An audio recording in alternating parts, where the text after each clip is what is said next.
할렐루야.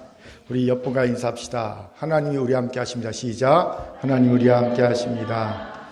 자, 우리 얼굴을 보면서 이렇게 인사합니다. 당신의 얼굴을 보니 하나님의 얼굴을 보는 것 같습니다. 시작. 당신의 얼굴을 보니 하나님의 얼굴을 보는 것 같습니다. 요즘 같은 코로나 시대 주일에 성도의 얼굴을 보는 것이 얼마나 큰 은혜인지 모르겠습니다. 온라인으로 예배 드리는 분들도 주의 이름으로 축복합니다. 아멘. 특히 더 힘들 겁니다. 예배 드리기가. 다 저를 주목해 주시기 바랍니다. 혹시 스톡테일 패러독스라는 말을 들어보셨습니까? 스톡테일은 사람 이름입니다.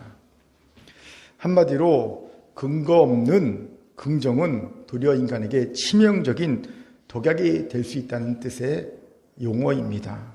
이 용어는 미국의 부통령까지 지낸 스톡테일의 경험에서 나온 용어이지요.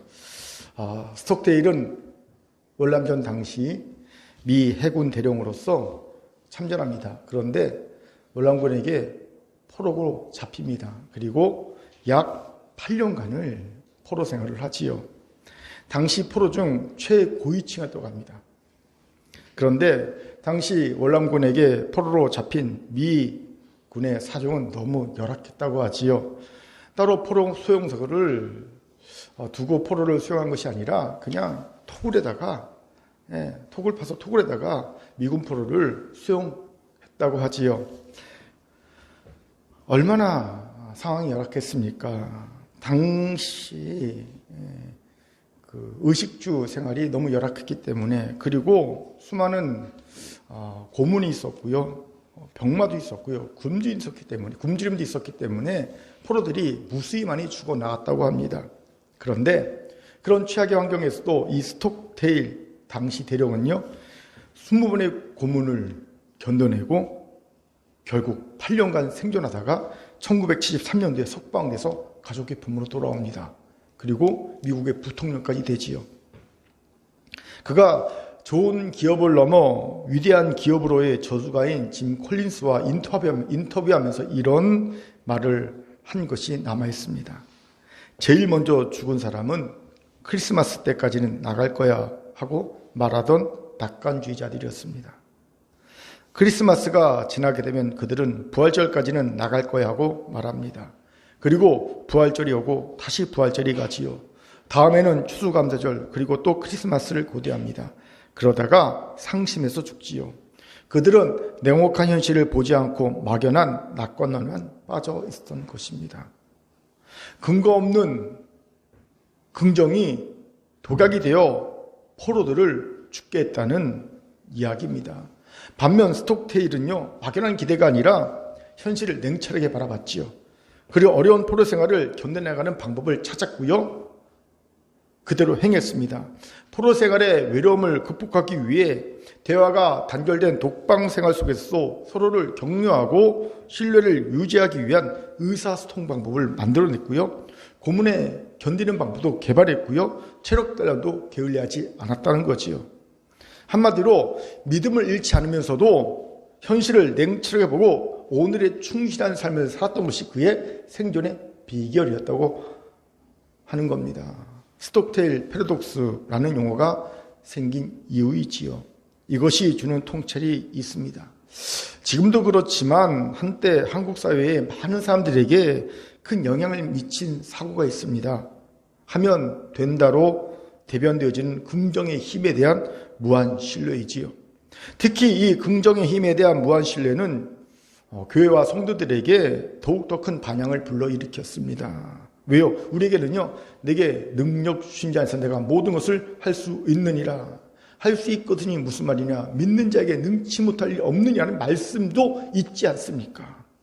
그렇게 교회와 성도들의 생각에 이 긍정적인 사고는 곧 믿음으로 생각되어진 겁니다. 내가 무한 긍정의 사고를 갖는 것은 곧 내가 믿음이 있다는 증거로 생각됐다는 거지요. 그래서 어떤 상황에서도요, 긍정적인 생각을 하려고 애를 썼습니다. 저도 예외는 아니었지요. 저도 어떤 상황에서도 긍정의 힘을 가지려고 부단히 노력했고요. 성도들에게도 긍정의 힘을 가지자고 이야기를 했습니다. 그런데 문제가 발생했어요. 어떤 상황도 긍정적으로 바라보고 생각하려고 부단히 노력했던 제게 나도 모르게 우울함이 찾아온 거예요. 머리로는요, 상황을 긍정적으로 생각하고 있는데, 머리는 그렇게 생각하고 있는데 마음은 우울해지는 거예요. 특히 코로나19라는 불강력적인 재난을 겪으면서 이 머리와 마음의 괴리는 점점 더 심해졌습니다. 머리로는요, 이건 교회와 나를 전국같이 만드시기 위한 하나님의 연단이야, 감사함으로 견뎌야 돼, 긍정적으로 생각합니다, 머리는. 그런데 마음은 더 깊은 우울함에 빠져들더라는 거지요. 이런 저를 보면서 혼자 생각했습니다. 기도가 부족해서 믿음이 약해졌나? 왜요? 긍정적인 사고는 곧 믿음이라는 생각이 제게도 있었기 때문입니다. 어떤 상황에서도 긍정적으로 바라보고 긍정적으로 생각하는 것은 믿음이다라는 생각이 있으니까 내가 기도가 부족해서 믿음이 약해졌나? 이런 생각을 하게 된 거지요. 그런데 우연히 어떤 강연을 듣게 되는데 그 강연에서 강사가 이런 얘기를 하더라고요. 긍정하지 맙시다. 긍정하지 말자는 거예요. 그 강연을 들으면서 내가 긍정적인 사고를 오해하고 있었구나라는 깨달음이 순간 들었습니다. 저는 긍정적인 사고를 나빠도 좋은 것처럼 생각하고 믿는 것이라는 생각을 했거든요. 아무리 나빠도 좋은 면을 보고 좋게 생각하는 것, 이거라고만 생각했거든요. 사실 긍정적인 사고를 주장하는 이들은 이렇게 가르쳤어요. 이렇게 주장했어요. 심지어 그들은 뇌 속임을 주장하기도 했습니다. 여러분, 뇌 속임이 뭐냐면요, 간단해요. 뇌가 긍정적인 착각을 하도록 우리가 뇌를 속이자는 거예요. 그러면 뇌는 착각해서 우리가 생각하는 그 꿈을 실현하도록 우리의 삶을 이끌어준다는 겁니다. 예를 들어 나는 지금 현실적으로는 불행한데 나는 자꾸 행복하다 자꾸 뇌에게 이 세뇌를 시키는 겁니다. 그럼 뇌는요, 착각합니다. 내가 진짜 행복한 줄 알고, 그리고 진짜 그런 삶이 되도록 우리를 이끈다는 거예요. 그래서 그들은 이렇게까지 주장합니다. 인생은 뇌 속을까 뇌를 속일까에 달려있다. 성공은 뇌를 속인 사람에게 찾아오고 실패는 뇌에게 속은 사람에게 찾아온다. 그러니까 뇌를 속이면 성공하고 뇌에게 속임을 당하면 실패한다는 거예요. 저도 이런 영향을 받아 뇌를 속이는 한이 있더라도 상황을 무조건 긍정적으로 바라보려고 애를 썼습니다. 그것을 믿음으로 생각하면서 말이죠. 그런데 긍정의 진짜 의미는 그게 아니더라고요.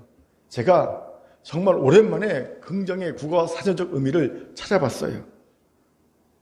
국어 사전적 의미가 뭔지 아십니까? 긍정, 어떤 생각이나 사실 따위를 그러하거나 옳다고 인정함. 무슨 말입니까? 있는 사실 그대로를 인정하고 받아들이는 것이 긍정이라는 겁니다. 즉, 나쁘면 나쁜 대로 그대로 인정하고 받아들이는 것, 좋으면 좋은 대로 그대로 인정하고 받아들이는 것, 이게 긍정인 거예요. 나쁜 것은 무조건 좋다고 생각하는 것이 긍정이 아니었습니다. 내가 착각하고 있었구나, 착각을 발견한 순간이었어요. 그런데 저만 이런 착각을 했을까요? 아닙니다. 많은 성도들에게 이런 긍정에 대한 잘못된 생각, 오해, 착각이 있음을 발견하게 됩니다. 그리고 그런 성도들에게 나타나는 잘못된 긍정에 대한 착각의 부작용이 있어요. 제가 겪었던 것처럼 낙심과 우울함입니다. 그리고 이 낙심과 우울함에 빠져 신앙마저 흔들거리고 있는 성도들을 보게 됩니다. 그것도 한때는 믿음 좋았던 성도들이 말이지요. 왜요? 그들에게 있어 긍정의 마음은 곧 믿음 좋은 것이었거든요. 그러니까 긍정의 마음이 흔들리니까 믿음마저 흔들리는 거예요. 왜 이렇게 되었을까요? 제가 겪었던 잘못된 긍정의 힘의 부작용입니다. 상황은 점점 더 악화되는데 계속 상황을 좁혀보려고 노력하다 보니까 마음이 견디질 못한 겁니다. 낙심과 우울함에 빠져버린 겁니다.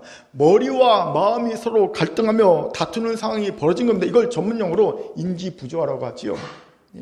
내 머리로 생각하는 것과 내 마음이 느끼는 것이 달라. 이 괴리가 점점 더 벌어지는 것과 간격이, 그러다 보면 마음이 우울해지죠. 갈등 속에 있으니까.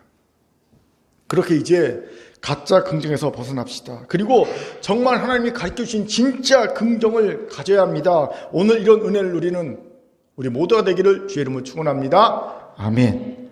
자, 옆분과 이렇게 인사합시다. 가짜가 아닌 참된 긍정을 가집시다. 시작. 가짜가 아닌 참된 긍정을 가집시다.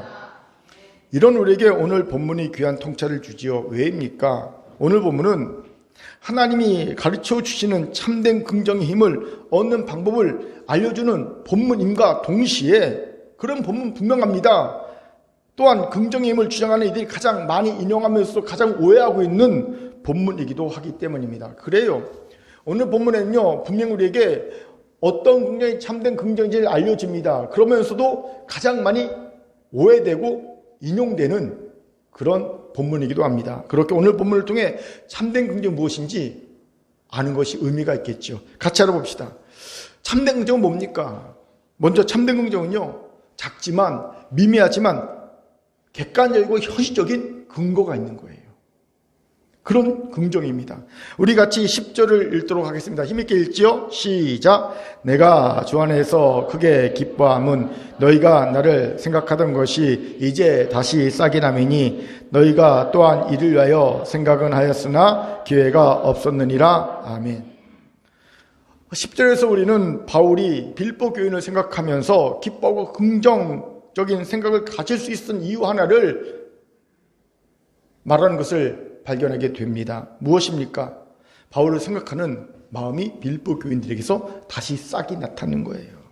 구체적으로 바울에 대한 후원을 끊었던 빌보 교인들이 사실 맨 처음 후원한 교회는 빌보 교인이거든요. 맨 처음 후원을 했던 빌보 교인들이 바울에 대한 후원을 끊었었거든요. 그러는 그들이 다시 바울에 대한 후원할 마음이, 성교적 후원할 마음이 생겨났다는 겁니다. 이것이 바울이 다시 기뻐하고 긍정적인 마음을 가질 수 있었던 이유였음을 봅니다. 이것을 주목합시다. 가짜 긍정은요, 객관적이고 현실적인 근거가 없어요. 그냥 막연합니다. 막연한 긍정입니다. 제가 요 근래 난생 처음 53년을 살면서 난생 처음 꾼 꿈이 있어요. 일주 전에 꿈을 꿨는데 주일날이었어요. 예배를 파하고 식당에서 성도들이 바글바글거리면서 식사를 하는데 제가 너무 좋은 거예요. 성도들이 식당에 꽉 차서 바글바글거리니까. 그래서 제가 찾아가서 꿈만 같지요. 언제 그런 시대 다시 오나. 막 성도들 이렇게 대접하고 있는데 저쪽에서 아는 얼굴이 있는 거예요. 가봤더니 돌아가신 우리 큰 외삼촌, 작은 외삼촌이 나란히 앉아서 식사를 하고 계신 거예요.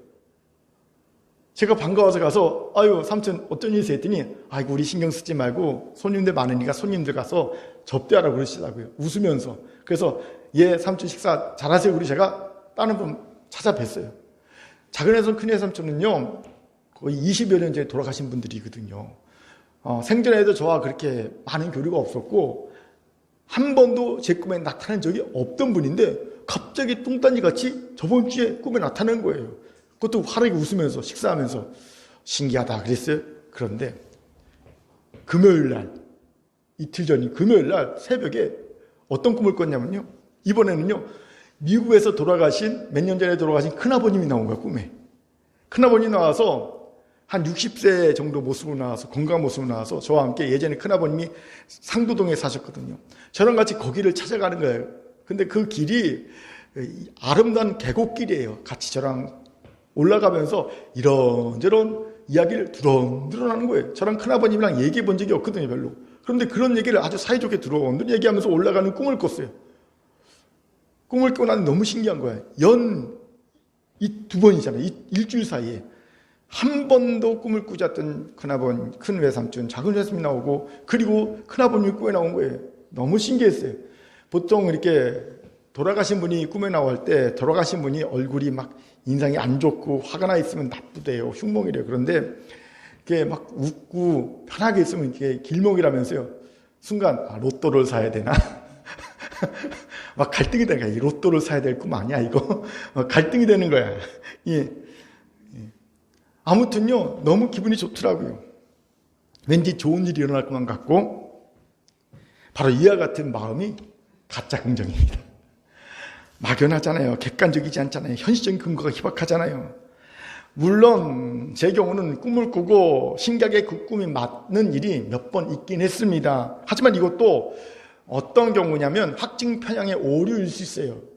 확증 편향의 오류가 뭐냐면요, 제가 여러 번 꿈을 꿨지만 사실은 다 틀리고 한 몇 개만 맞은 경우가 있어요.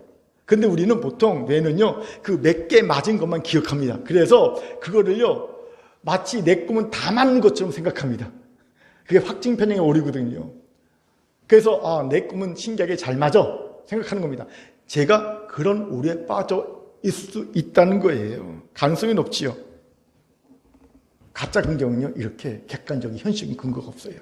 그냥 막연하게, 기분이 좋고 막연하게 뭔가 잘 될 것만 같은 겁니다.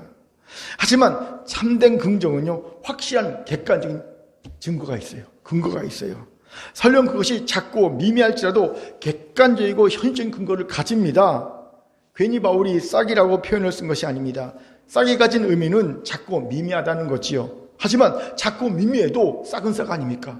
존재하는 거거든요. 빌보 교인들이 후원할 마음이 없는데 그런 말을 한 거 아닙니다. 작은 마음이 있는 거거든요. 생겨난 거거든요. 근거가 있는 거거든요. 그렇기에 참된 긍정의 증거로 충분합니다. 갈멜산에서 비가 내리기를 7번 기도한 엘리야를 보세요.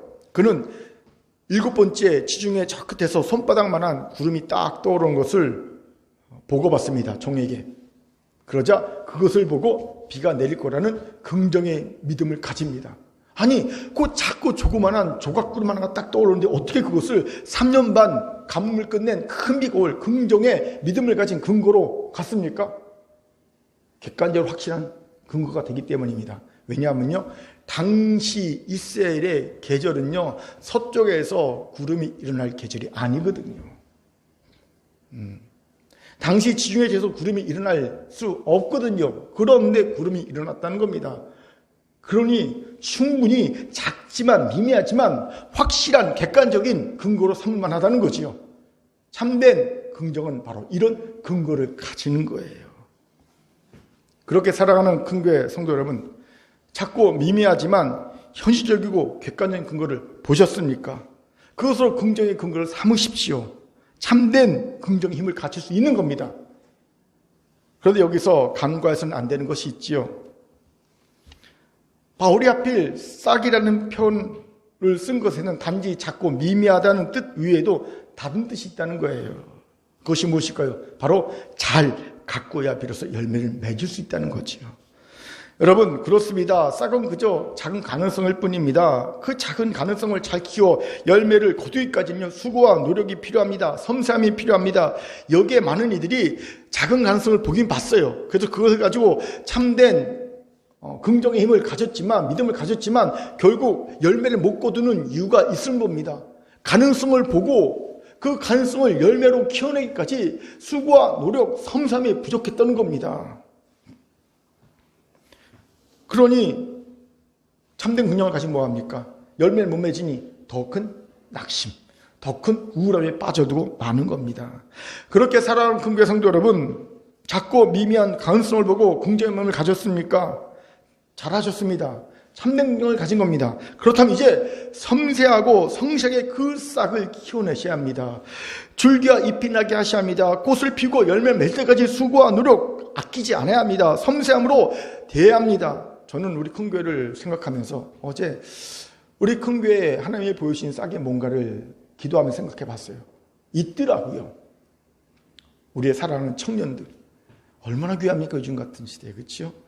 예, 열심히 교회를 섬기고 아침부터 오후 늦게까지 교회를 섬기고 여러 번 예배 한 번 드리고 갔지만 그 친구들은요, 예배를 3번 드립니다. 주일에 청년들은 예배를 3번 드리지요. 교회 굳은 일 다 하지요. 그러면서도 어떻게 하든지 같이 또 끝나고 모여서 교제하고 막 그러지요. 청년들을 보면서 이 싹이구나 라는 생각이 들었어요. 그뿐 아닙니다. 기도하는데 몇몇 성도들 얼굴을 보이더라고요. 특별히 오늘 중직으로 선거권을 가진 분들 보면서 이분들이 싹일 수 있구나라는 생각이 들었어요. 예. 그 싹을 보면서 큰 교회에 대한 참된 긍정의 마음을 가져보게 되었습니다. 그리고 이 작은 싹들을 잘 키워야 될 텐데 라는 생각도 해보았습니다. 여러분도 저와 같기를 바랍니다. 아멘. 분명 가짜 긍정에서 누리지 못한 귀한 열매들을 누리는 행복한 교회 성도가 될 줄 믿습니다. 아멘. 자, 이렇게 한번 따라해 봅시다. 작은 미미한 가능성을 발견하고 참된 긍정을 가집시다. 시작. 작은 미미한 가능성을 발견하고 참된 긍정을 가집시다. 아멘. 둘째, 참된 긍정은 자족하는 긍정이에요. 우리 11절을 같이 읽도록 하겠습니다. 11절 같이 읽지요. 시작. 내가 궁핍함으로 말하는 것이 아니니라. 어떠한 형편이든지 나는 자족하기를 배웠노니. 아멘. 바울은 자신이 긍정적으로 생각한 두 번째 이유를 말합니다. 나 자족했기 때문이야. 나 자족의 일체의 비결을 배웠기에 나는 긍정적으로 생각해 라고 말하고 있는 겁니다. 질문이 생기죠. 왜 자족을 배운 것이 참된 긍정을 할 수 있는 이유가 될까요? 간단합니다. 자족과 참된 긍정은요, 거의 똑같습니다. 잘 들어보세요. 자족에는요, 세 단계가 있습니다. 그 첫 번째 단계는 있는 그대로의 모습과 상황을 왜곡하지 않고 가감하지 않고 받아들이고 인정하는 겁니다. 이것이 기본적으로 돼야 2단계로 넘어갑니다. 2단계가 뭐냐면요, 받아들인 인정한 상황에 대한 적당한 대처라는 겁니다. 여러분, 자족한다고 가만히 앉아있는 게 아니에요. 진짜 자족은요, 적당한 대처를 할 수 있는 것이 진짜 자족입니다. 내가 받아들인 현실에 대해서 적당히 대처하는 것이 진짜 자족이거든요. 이 두 번째 단계입니다. 그리고 마지막 단계는요, 이 모든 것을 보고 만족해하는 겁니다. 감사하는 거지요. 이것이 자족의 3단계입니다. 이론에 생각해 보세요. 여러분, 긍정의 국어와 사전적 의미가 무엇이었습니까? 있는 사실 그대로 인정하고 받아들이는 것이지 않습니까? 왜곡하여 무조건 좋게 생각한 것이 아니었지요. 자족의 첫 번째 단계와 같습니다. 긍정의 뜻이 자족의 첫 번째 단계와 같아요. 그리고 스톡테일이 말한 참된 긍정은 어떤 특징이 있었습니까? 현실을 냉철하게 바라보는 것과 동시에 적당히 대처하는 것. 그가 운동하고 외로움을 이기기 위해서 소통의 방법을 찾아내고 고문을 견디는 방법을 개발해내고 하는 것처럼 그 상황에 맞는 적절한 대처라는 것, 그게 긍정이었지 않습니까? 참된 긍정이었지 않습니까? 자족도 마찬가지입니다. 그 자족의 두 번째 단계가 긍정이 같다는 거지요. 그리고 또 긍정은요, 만족의 마음이 아닙니까? 이것도 자족의 세 번째 단계가 같습니다. 그렇기에 참된 긍정과 자족은요, 같아요, 사실. 참된 긍정을 하려면 그렇기에 뭘 가져야 합니까? 자족의 마음을 가져야 하는 거예요. 자족의 마음을 가져야 참된 긍정이 나옵니다. 자족하지 않는데 참된 긍정 할 수 없습니다. 자족하자면서 내가 참된 긍정한다? 할 수 있다, 할 수 있다 한다? 거짓인 거예요. 내가 자족하는 상태가 아닌데 내가 주 예수 그리스도에서 모든 걸 할 수 있다, 막 이렇게 주장하는 것은 가짜입니다. 가짜. 근데 자족이 사실 말처럼 쉽지가 않죠. 한 늙은 퀘이커 교도가 이런 광고를 냈어요. 여러분, 퀘이커 교도는 어떤 사람이, 퀘이커가 흔들다는 뜻이거든요. 그들은요, 주일날 손을 쭉 잡고 앉습니다. 그리고 가만히 기도합니다. 그때 갑자기 한 사람이 막 몸을 떱니다. 그럼 그 사람이 그날 설교하는 사람이에요. 그래서 퀘이커 교도거든요. 흔드는 사람들. 그러니까 내가 설교하고 싶으면 그들 막 몸을 흔들면 됩니다. 그러면 성령이 그 사람한테 임했다고 생각하고 그 사람이 설교시킵니다. 그 퀘이커 교도, 늙은 퀘이커 교도가 이렇게 광고를 냈어요. 다 자기의 삶에 완벽하게 만족한 사람이 있다면 내가 갖고 있는 풍요로운 농토 40에이커를 주고 내 모든 전세산을 줄 것입니다. 광고를 냈어요. 그랬더니 어떤 남자가 찾아왔어요. 묻습니다. 당신은 정말 당신의 삶에 완벽하게 만족합니까? 남자가 대답합니다. 물론입니다. 저는 저의 삶에 완벽하게 만족합니다. 자족합니다. 그때 이 늙은 퀘이커 교도가 말합니다. 그런데 왜 찾아오셨어요? 그런데 왜 찾아오셨어요? 그렇죠? 자기 삶에 완벽하게 만족하는데 왜 찾아왔겠냐는 거죠. 여러분, 이 짧은 이야기가 주는 통찰이 뭔지 아십니까? 자족한다고 말은 하지만 실제로는 자족하고 사는 이들이 많지 않은 거예요. 그냥 어쩔 수 없이 적당히 그냥 자족하는 척하고 사는 거예요. 누워서 침 뱉기지만 목사들이 참 그렇더라고요. 주변의 목회자들에게 물어봅니다. 지금 교회와 목회적 환경에 대해서 자족하십니까? 그러면요, 이야, 체면 때문인지 진짜 그런지 한 95% 이상이 네, 만족합니다. 요즘 같은 어려운 때 만족합니다. 그렇게 얘기를 합니다. 그런데 정작 대형교회에서 청빙이 오면요, 군말 없이 그냥 청빙 받아서 가더라는 거지요. 무슨 말입니까? 자족하지 않은 거예요. 말만 그렇지. 이제 묻겠습니다. 여러분은 여러분의 삶에, 큰 교회에, 여러분의 신앙생활에 자족하고 계십니까? 아멘이 안 나오네. 여러분이 자족하고 있지 않다면 여러분은 참된 긍정도 하지 못하고 있을 거예요. 예, 가짜 긍정을 할 거예요. 여러분이 자족하지 못한다 어떻게 참된 긍정을 할 수 있겠냐는 거죠. 못할 겁니다. 여기서 중요한 질문이 생기죠. 그럼 어떻게 자족을 배울 수 있을까요? 이 어려운 자족을 어떻게 배울 수 있을까요? 간단합니다. 우리는 이미 자족의 300년을 통해 자족하는 방법을 배웠습니다. 먼저는요, 있는 상황을 왜곡하지 않고 가감하지 않고 그냥 받아들이는 겁니다. 인정하는 겁니다. 이게 사실 가장 중요하지만 가장 어렵습니다. 왜요? 보통의 사람들은요, 있는 상황을 가감하지 않고 받아들이고 인정하기를 두려워합니다. 왜? 그러면 자신이 너무 초라해지니까, 자책의 마음이 드니까, 좌절할 것이 두려운 거예요.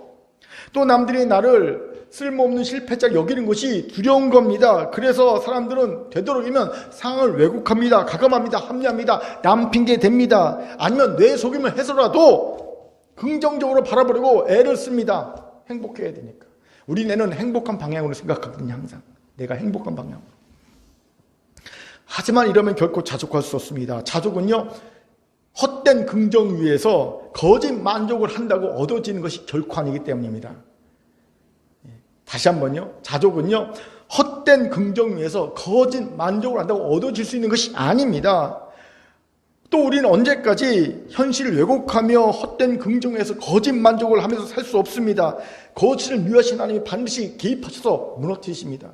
아브라함의 조카 롯을 보세요. 그의 현실은 사실은 엉망진창이었습니다.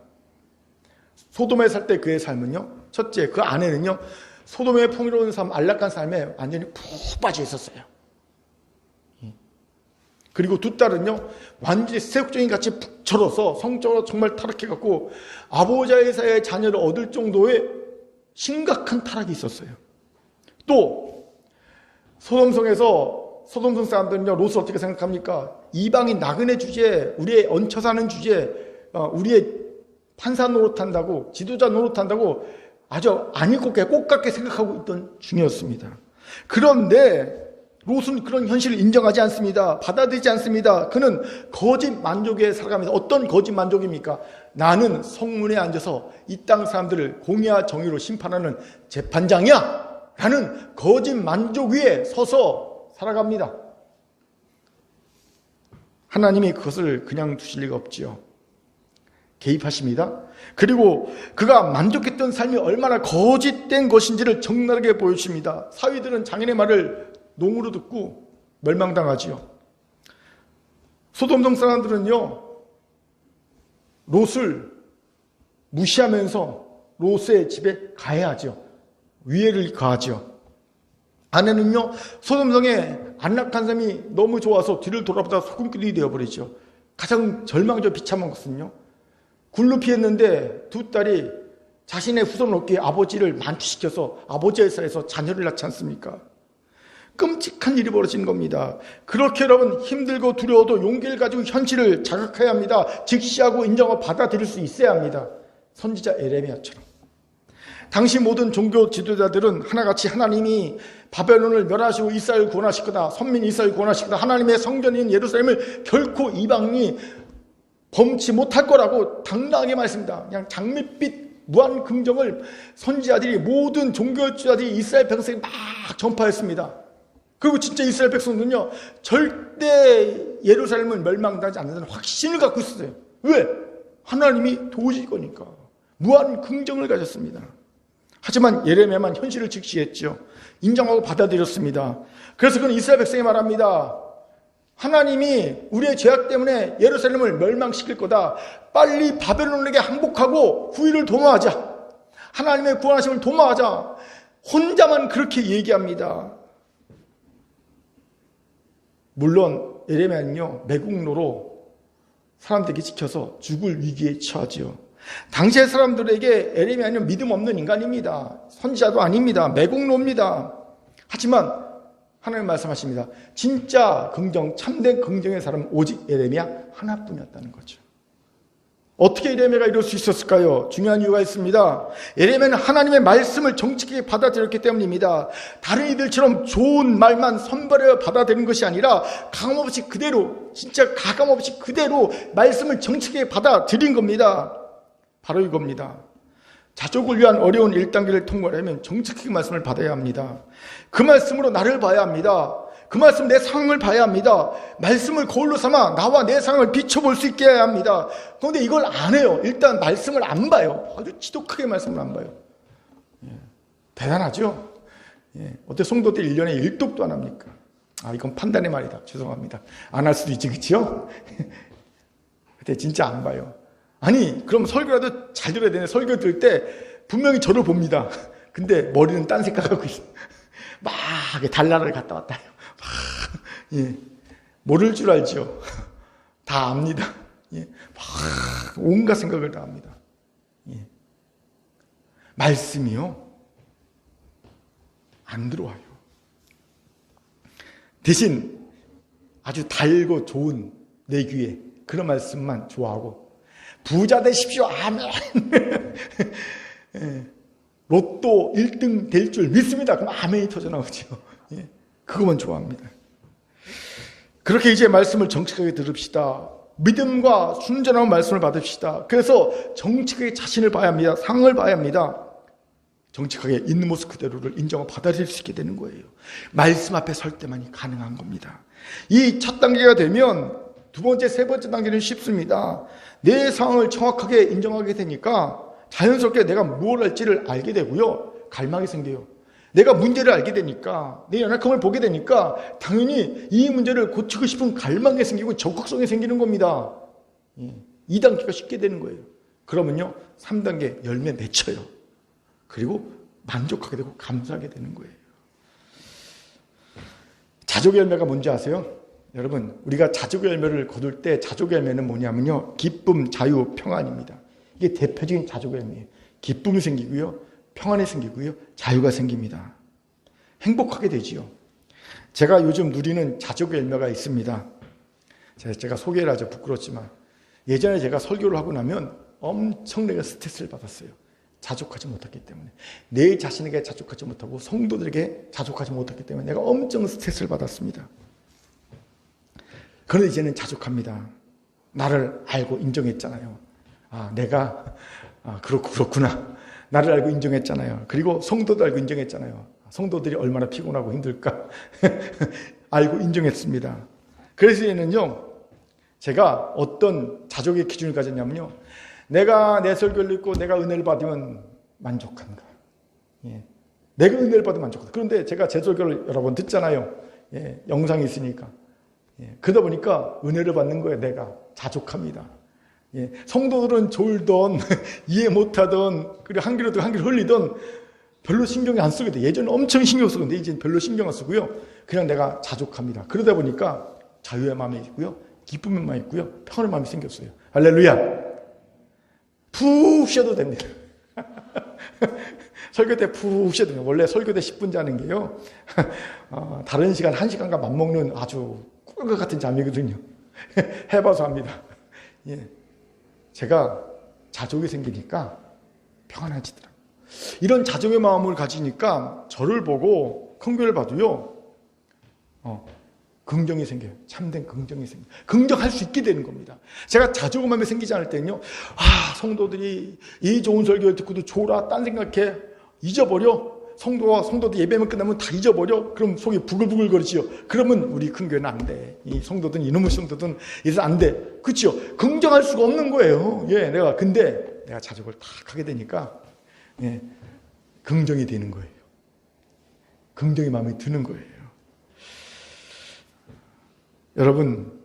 여러분도 자족의 마음을 가져서 참된 긍정을 할 수 있는 귀한 성도가 되기를 주님으로 축원합니다. 아멘. 자, 옆분과 인사합시다. 자족해야. 다시 한번 자족해야.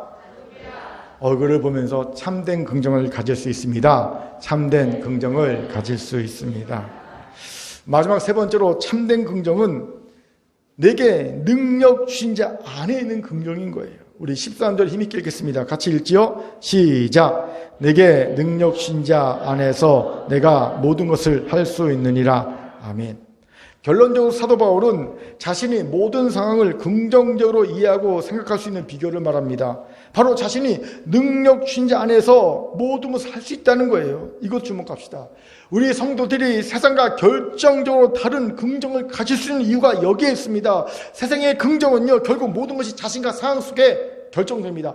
내가 그 문제를 해결할 능력이 있으면 긍정적이 되는 거고요. 내 상황에 그 문제를 해결할 수 있도록 돌아가면, 변화되면 긍정적이 되는 거예요. 내 능력이 안 되고 상황이 안 되면 부정적이 될 수밖에 없는 겁니다. 모든 부정과 긍정의 그런 선택의 결정의 판단의 근거는요, 내게 그것을 해결할 능력이, 내 상황이 그걸 해결할 능력이 있는가 없는가에 달려 있습니다. 하지만 성도의 긍정은 완전히 다릅니다. 성도의 긍정은 내가 능력 주지 안에 있는가 없는가 이거예요.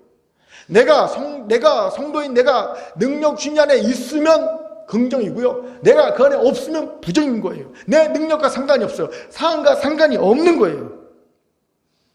그런데 이걸 생각하지 못하더라고요.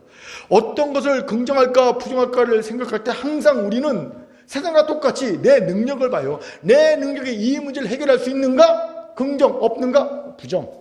내 상황이 이 문제를 해결할 수 있게 돌아가고 변화되는가? 긍정, 안 되는가? 부정. 이렇게 판단합니다. 아니에요. 성도의 글쓰인의 긍정과 부정의 선택과 판단의 기준은 뭐냐? 내가 능력 주신 자 하나님 안에 있는가? 긍정, 없다? 부정이에요. 이게 명확한 기준입니다. 여기서 중요한 질문이 생기죠. 그럼 어떻게 하면 하나님 안에 있을까요? 그렇죠? 있어야이 긍정이라며. 예. 긍정 100%라면 있으면 어떻게 하면 하나님 안에 들어갈 수 있을까요? 간단합니다. 하나님의 말씀 우리 안에 거하시면 됩니다. 아멘. 하나님의 말씀 우리 안에 거하시면 됩니다. 우리 같이 요한복음 15장 7절 말씀 같이 읽겠습니다. 시작. 너희가 내 안에 거하고 내 말이 너희 안에 거하면 무엇인지 원하는 대로 구하라. 그리하면 이루리라. 보세요. 예수님께서는요, 우리가 예수 안에 거하는 것과 동일한 것을 뭐라고 말씀하시냐면요, 내 말이 너희 안에 거하는 것이야. 이 말씀하시는 거예요. 우리가 어떻게 예수 안에 거할 수 있습니까? 하나님 안에 거할 수 있습니까? 하나님의 말씀, 예수의 말씀 우리 안에 거하면 됩니다. 같은 거예요. 여기서 주목할 것이 거하다라는 단어예요. 요한복음에 보면 거하다라는 단어로 해석된 헬라어가 달라요. 두 개가 있어요. 하나는 요한복음 1장 14절 말씀이 육신이 되어 우리 가운데 거하심에 할 때 이 거하다. 이 거하다로 해석된 이때의 헬라어는 뭐냐면요, 스케노어입니다. 헬라어 스케노. 이건요, 어원이 뭐냐면 장막을 치다, 회막을 치다라는 거예요. 유목민들이 광야 생활하면서 회막 치잖아요. 거기에서 유래된 것이 스켈로입니다. 예. 여러분, 그런데 장막은 어떤 특징이 있는 주거 형태입니까? 임시적이죠.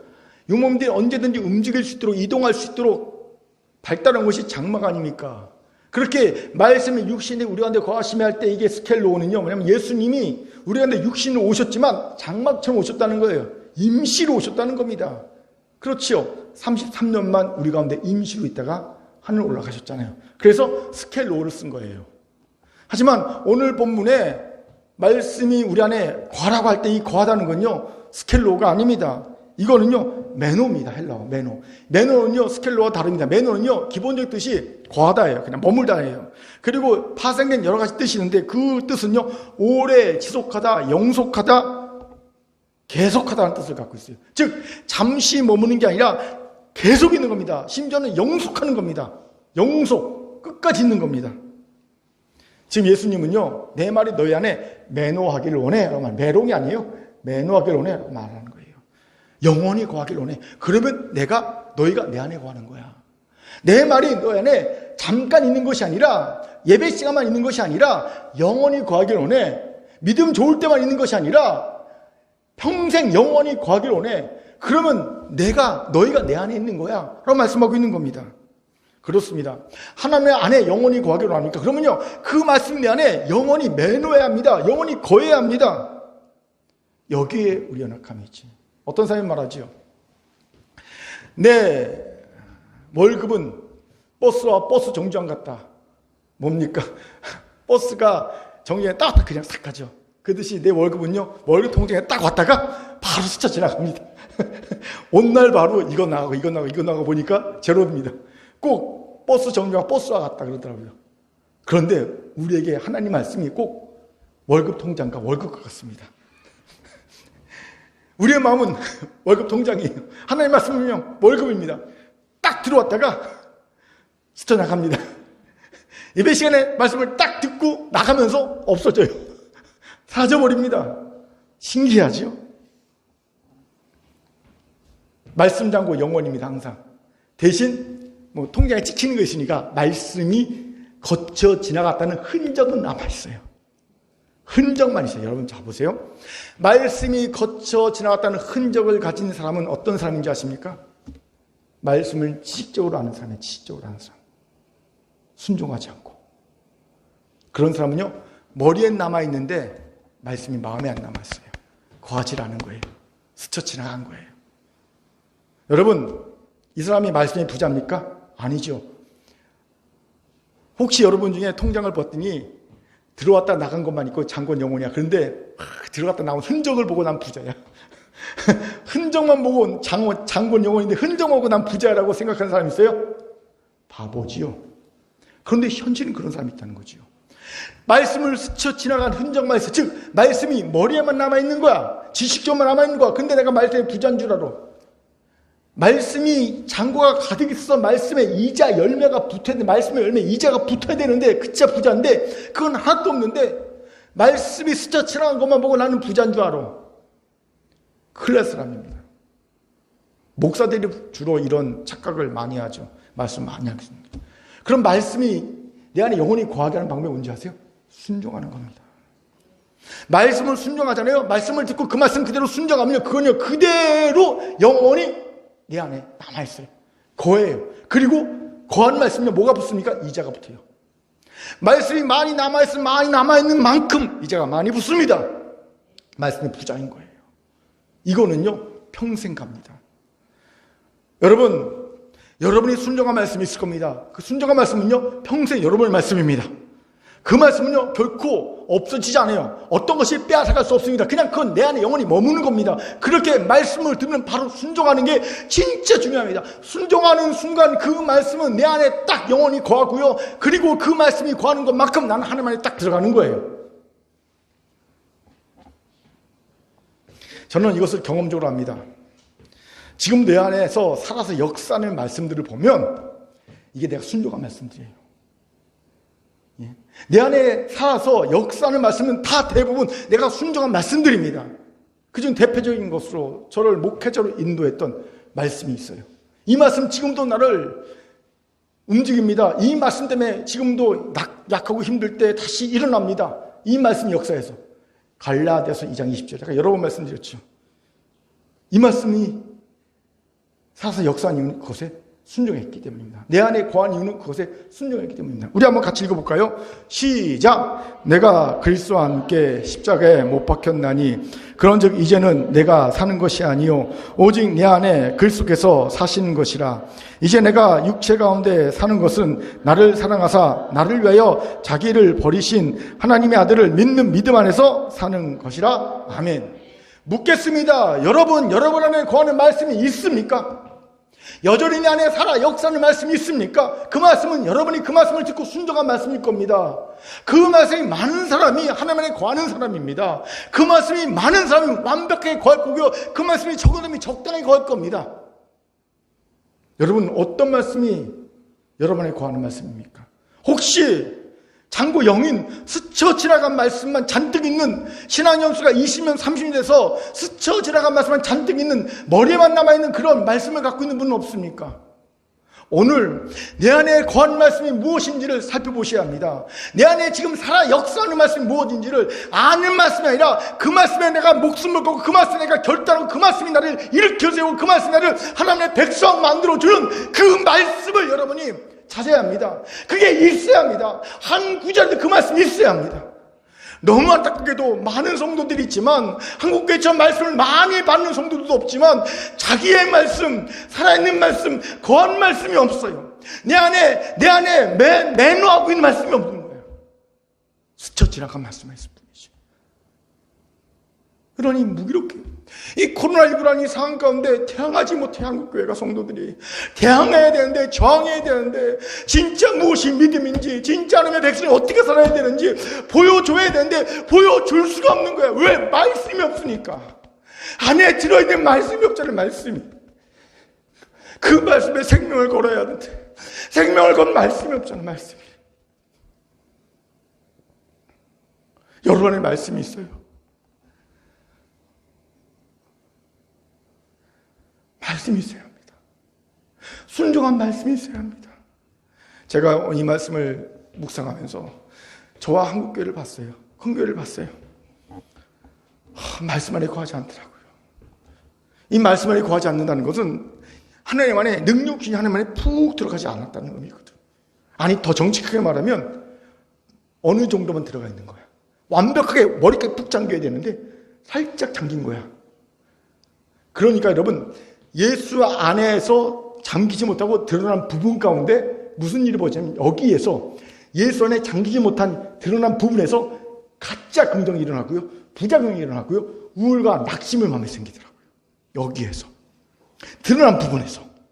그게 재물의 부분이 드러나 있으면요, 그 부분에서 낙심과 우울이 생기고요, 성공에 대한 부분이 잠기지 않았으면 그 부분에서 낙심과 우울이 생기고요, 그 부분에서 낙심과 우울이 오더라는 거죠. 사랑하는 큰교회 성도 여러분, 왜 우리가 가짜 긍정을 가지고 있다가 좌절과 우울함에 빠져 버립니까? 이런 이유 때문입니다. 그렇게 이제 우리 하나님 안에 푹 잠깁시다. 방법은요, 말씀을 온전히 순종하는 거예요. 하나님이 내게 주신 말씀 하나라도 남김없이 다 순종하는 겁니다. 그리고 내가 그 하나님 안에 푹 들어가는 거예요. 바라긴 오늘 이 결단을 새롭게 합시다. 그래서 내게 능력 준 자 안에서 참된 긍정을 찾아. 이 얼마나 대단한지 아세요? 내가 순종한 말씀을요, 내가 선포하잖아요. 그러면 이루어지군요. 너희가 내 안에 거하고 내 말이 너 안에 거하면 무엇인지 원하는 대로 구하라. 그러면 와라 이루리라. 아멘. 여러분, 내가 말씀을 중에서 기도했는데 왜 응답이 안 되는지 아세요? 순종하지 않는 말씀만 주장하니까요. 순종한 말씀을 주장하세요. 응답이 왜 안 되겠습니까? 내가 순종한 말씀, 내 안에 거한 말씀을 갖고 하나님 앞에, 하나님 이 말씀도 이루어 주옵소서 기도해보세요. 응답됩니다. 그런데 순종은 하지 않고 내가 순종하지 않는 말씀, 내게 스쳐 지나간 말씀만 갖고 기도하니, 주장하니 그 말씀이 응답이 되겠냐는 거죠. 하나님은 거짓말하는 분이 아닙니다. 내가 무엇이든 구하는데도 이루리라 말씀하셨잖아요. 이게 응답받는 기도의 비결이에요. 오늘 순종의 말씀을 가지고, 거한 말씀을 가지고 기도해서 응답을 받으세요. 그러면요, 믿음이 긍정이 생깁니다. 근거가 있잖아요. 응답받은 근거가. 참된 긍정을 갖게 됩니다. 오늘 이런 우리 모두가 되기를 주의 이름으로 축원합니다. 아멘. 자, 저를 따라합시다. 말씀에 온전히 순종하여 능력 주신 자 안에 있는 몇 분과 인사합니다. 참된 긍정을 경험합시다. 참된 긍정을 경험합시다. 이제 말씀을 마치죠. 진짜가 사라지면 반드시 가짜가 진짜 행세를 하게 되어 있어요. 이게 세상의 법칙입니다. 그래서 참된 긍정이 사라지니까 가짜 긍정이 교회와 성도, 더 나아가 세상에서 진짜 행세를 하고 있었던 거예요. 그 결과 가짜 긍정의 부작용이 나타났어요. 세상에 나타났고요. 왜 우울과 자살이 많습니까? 가짜 긍정을 갖고 있다가 낙심하고 우울하고 더 이상 살 방법이 없는 사람들이 자살하는 거예요. 왜 자살하냐면요, 살고 싶은데 방법이 없어 자살하는 거거든요. 방법이 없는 거예요. 방법이. 가짜 긍정의 부작용입니다. 교회 성도도 마찬가지입니다. 믿음 좋던 사람들이 왜 우울과 낙심에 빠진 줄 아세요? 가짜 긍정에 속았기 때문입니다. 그들에게 가짜 긍정은 곧 믿음이었거든요. 믿음은 들려버린 겁니다. 한국교회와 성도들의 스톡테일 패러독스가 일어난 거죠. 특히 코로나19가 장기화되면서 각자 긍정을 가지고 세웠던 많은 것들이 한순간에 무너졌어요. 한국교회와 성도들 세상 깊은 우울과 좌절에 빠졌어요. 특히 한국교회의 경우는요, 민족 복음화 세계 선교, 세상의 빛과 소금이 된 교회, 어게인 평양 대붕운동, 이 같은 이 목표들이 다 무너졌어요. 이게 가짜 긍정으로 세워진 거거든요. 왜냐하면 지금 한국교회가 얼마나 부패하고 타락했는지, 교회와 목회자, 성도들이 얼마나 타락하고 변질됐는지를 간과한, 현실 직시하지 못한 가운데 그냥 교세만 믿고 이런 목표를 세워놨거든요. 그러니까 하나님께서 코로나19를 통해서 가짜 긍정으로 세운 이런 가짜 희망들 다 무너진, 그리고 낙심되고 우울되게 빠졌어요. 예. 여러분, 은혜입니다. 가짜는 무너져야 됩니다. 이제 참된 긍정으로 하나님이 주신 새로운 거 세워나가면 됩니다. 큰 교회도 새롭게 세워나가야 합니다. 아멘. 가짜 긍정을 다 무너뜨리시니, 코로나 때문에 다 무너졌잖아요. 가짜 긍정들.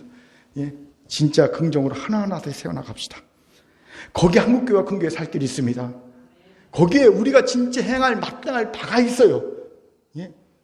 진짜 긍정에, 참 긍정에 우리가 행할 마땅한 바가 있습니다. 이를 위해 오늘 말씀 기억합시다. 첫째, 작고 미미하지만 현실적이고 객관적인 긍정의 근거를 발견합시다. 그리고 긍정의 마음을 가집시다. 어렵고 힘들지만 자족의 마음을 가집시다.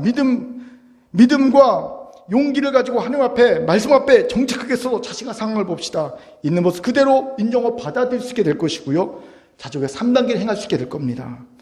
하나님 안에 온전하게 구합시다. 이를 위해 말씀에 온전하게 순종하여 순종을 맺읍시다. 더 이상 말씀이 내 안을 스쳐나가게 하지 말고 그냥 영속할 수 있도록 순종합시다.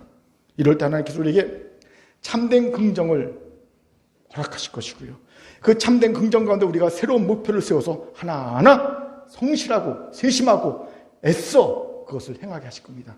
그리고 풍족한 자족 열매들, 행복한 열매들 맺는 큰 교회와 성도가 될 줄 믿습니다.